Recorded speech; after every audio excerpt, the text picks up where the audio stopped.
Movie की शुरुआत में हम एक गांव का सीन देखते हैं। वहां हमें एक औरत दिखाई देती है। उसकी डिलीवरी होने वाली थी, लेकिन उसे एक बेटी हो जाती है।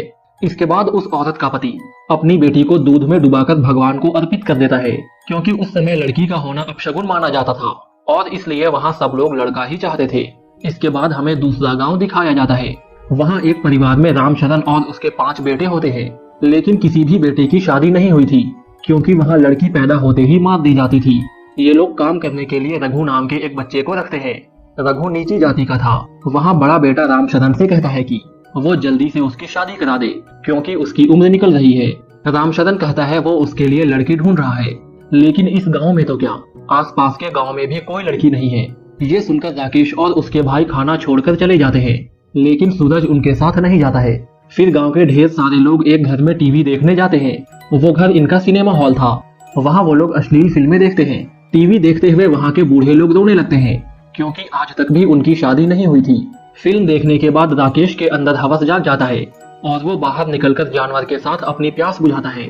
अगले दिन रामचरण गाँव के पंडित को बुलाकर कहता है वो उसके बेटों के लिए कहीं से भी लड़की का इंतजाम करे और वो इसके लिए लाखों रुपए देने को तैयार है। ये सुनते ही पंडित अपने काम में लग जाता है। हम देखते हैं कि राकेश एक टीचर है। स्कूल में पप्पू नाम का दूसरा टीचर उससे कहता है कि उसकी शादी होने वाली है और उसे भी उसकी शादी में आना होगा। ये सुनकर राकेश को काफी जलन होती है और वो गुस्से में एक बच्चे को पीटता है। इसके बाद हम देखते हैं कि पप्पू की शादी हो रही है। पप्पू का पिता लड़की के बाप को 5 लाख रुपए और 2 गाय देता है। फिर शादी के लिए दोनों मंडप में आते हैं, जिसके बाद पंडित दुल्हन बनी लड़की का पाजामा खींच लेता है, लेकिन वो दुल्हन लड़की नहीं बल्कि एक लड़का होता है। वहाँ लोग पैसों के लिए लड़के को लड़की बनाकर शादी करवा देते हैं और बाद में पैसे लेकर भाग जाते थे, और इसी तरह ये लोग भी भाग जाते हैं। एक दिन पंडित किसी काम की वजह से दूसरे गांव में जाता है और रात होने की वजह से वहीं रुक जाता है। सुबह जब वो शौच के लिए नदी के पास जाता है तो उसे किसी लड़की के गुनगुनाने की आवाज सुनाई देती है। पंडित जाकर देखता है तो वहाँ एक सुंदर सी लड़की होती है। पंडित को देखते ही वो लड़की अपने घर भाग जाती है। पंडित भी पीछा करते हुए उसके घर पहुँच जाता है। वहाँ वो लड़की के पिता प्रताप से मिलता है। प्रताप पंडित से कहता है कि अगर गांव वालों को उसकी बेटी के बारे में मालूम हो जाता तो वो उसकी बेटी को भेड़ियों के जैसे नोचकर खा जाते, इसलिए वो गांव से दूर इस जंगल में रहता है। फिर पंडित उसे अपनी बेटी की शादी रामचरण के घर में करने के लिए कहता है। साथ ही वो उसे 1 लाख रुपए देने की भी बात कहता है। ये सुनकर प्रताप मान जाता है। इसके बाद पंडित रामचरण के पास जाता है और उसे और सूरज को अपने साथ लेकर प्रताप के घर पर आता है। फिर प्रताप राकेश की फोटो देखता है। फोटो देखने के बाद वो कहता है कि वो अपनी बेटी की शादी राकेश से नहीं बल्कि सूरज के साथ करेगा, क्योंकि सूरज देखने में एक संस्कारी लड़का लगता है। ये सुनकर रामचरण जाने लगता है, लेकिन रास्ते में वो सोचता है कि कल्कि की शादी सूरज से ही करने में भलाई है, क्योंकि सूरज उसकी सारी बातों को मानता है। इसके बाद हम देखते हैं कि रामचरण प्रताप को 5 लाख रुपए और 5 गायें देता है और कल्कि की शादी अपने 5 बेटों के साथ कर देता है। इसके बाद ये लोग कल्कि को लेकर घर आते हैं।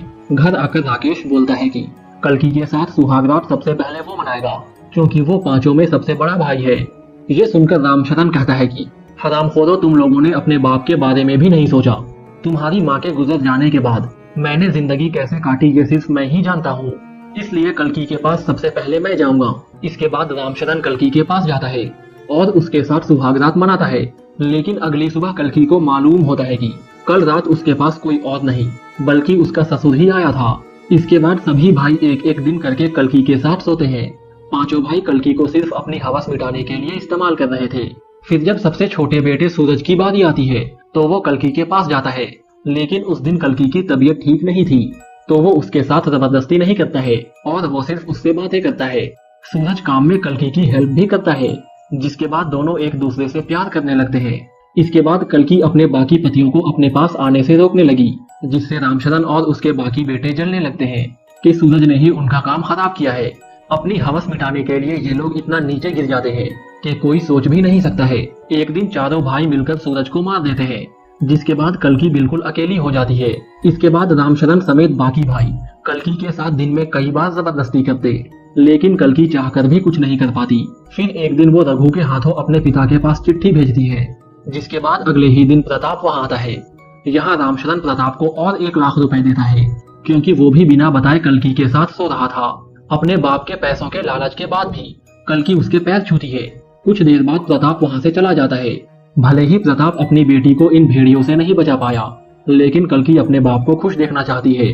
प्रताप के जाने के बाद राकेश और बाकी भाई कल्कि को बहुत मारते हैं। वो कहते हैं कि तुम्हारी वजह से तुम्हारा बाप यहाँ आया और हमें उसे 1 लाख रुपए देने पड़े। मार खाने के बाद कल्कि रघु से कहती है कि वो यहाँ से आजाद होने में उसकी हेल्प करे। अगले ही दिन रघु कल्कि को लेकर भागने लगता है, लेकिन रास्ते में ही राकेश और उसके भाई उन्हें पकड़ लेते हैं और फिर रघु को वहीं मार डालते हैं। इसके बाद वो कल्कि को घर ले जाते हैं और उसे गाय वाले घर में बांध देते हैं।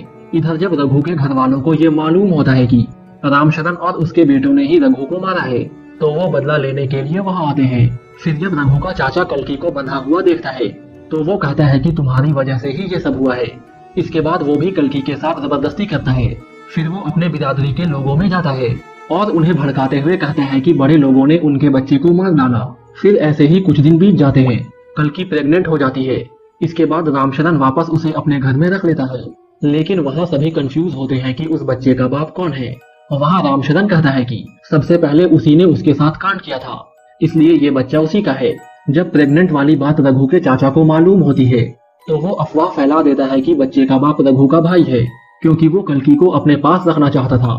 इसके बाद ये लोग कल्कि को लेने के लिए रामशरण के घर में जाते हैं, लेकिन गुस्से में आकर रामशरण और उसके बेटे उन पर फायरिंग करने लगते हैं। इस फायरिंग में रघु का भाई मारा जाता है। बचे हुए लोग वहाँ से भागने लगते हैं। राकेश और बाकी के भाई उनका पीछा करने लगते हैं। पीछा करते हुए वो उनके गांव में पहुंच जाते हैं। तभी रघु का चाचा अपने सारे लोगों को लेकर इन पर हमला कर देता है और वो सबको मार देता है। इस बात से रामशरण को बहुत गुस्सा आता है और वो गुस्से में कल्कि को मनहूस कहता है। फिर वो जैसे ही कल्कि को जलाने वाला होता है तभी उनका नया नौकर चाकू लेकर रामशरण को मार देता है। वहीं गांव के बाकी लोग भी एक दूसरे के साथ लड़ते हुए मारे जाते हैं। फिर कुछ दिन बाद कल्कि को एक बेटी होती है, लेकिन कल्कि दुखी होने के बजाय बहुत खुश होती है। इस मूवी में इंसानों की हैवानियत को दिखाया गया है, जो बेटी होने पर उन्हें मार देते हैं, लेकिन बिस्तर में हर एक इंसान को लड़की की आवश्यकता होती है और इसी पॉइंट पर यह मूवी खत्म हो जाती है।